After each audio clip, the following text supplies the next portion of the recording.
called Children of the Ghetto. I'm going to take you on a journey. All right.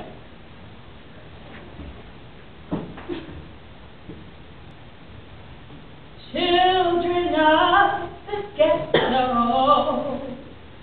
why are you crying? Children of the ghetto, why are you dying? Children of the ghetto, why are you crying?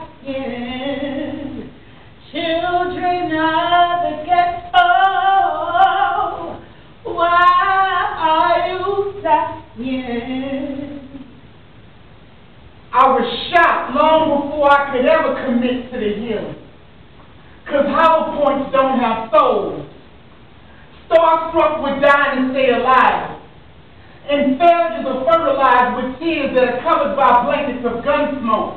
Alright. And death is choked by the hands of circumstance to the sequel of regret. And all this happens even before the sun sets. So success confessed that it kept my reality lying. It was like a comedian marrying a mortician. I had to laugh to keep from crying, because even though I was trying, I was failing.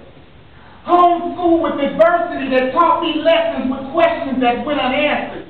I felt like a cancer that needed a zodiac to belong to, a star that needed a sky to belong to, a soul that needed a peace of mind to belong to. So I kept switching dealers because I hated the hands I was dealt. Not knowing my wealth was dictated by my worth. And to make matters worse, my tongue was cursed with the cost of negligence that almost killed my unborn seed, leaving me to raise this bastard child of reality as a commodity with no investors.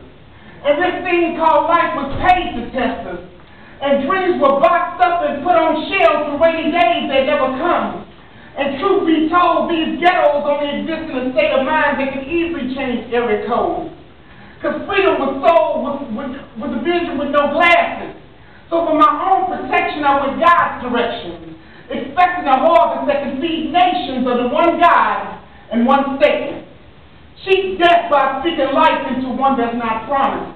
I said cheat death by speaking life into one that's not promised. Cheat death by speaking life into one that's not promised. Children of the ghetto,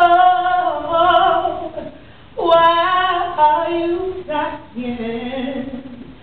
Children of the ghetto, why are you crying? Children of the ghetto, why are you dying?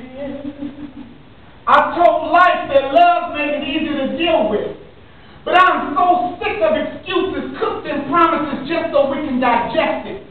And my gauge of anger is always tested within these city limits of race of one color with different shades.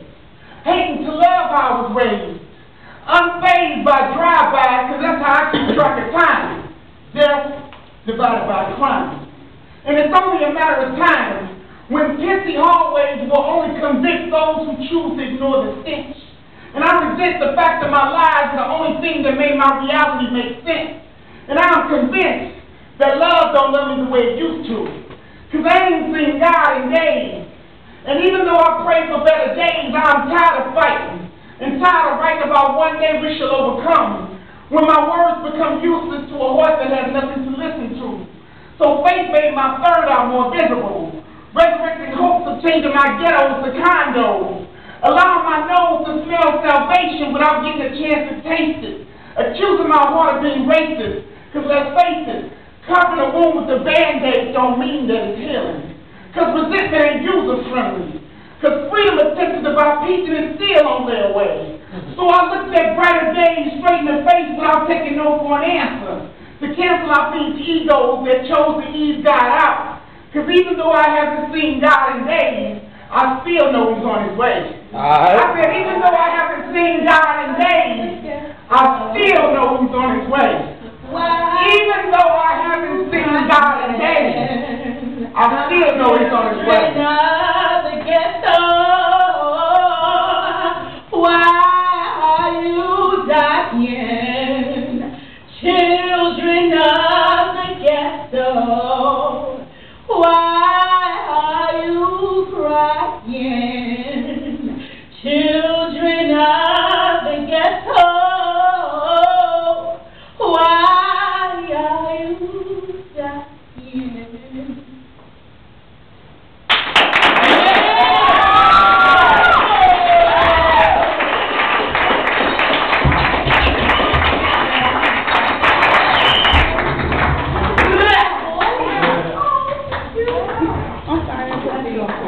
This next piece was requested. It's called My Pen. Yeah. This is what I write my miracles with.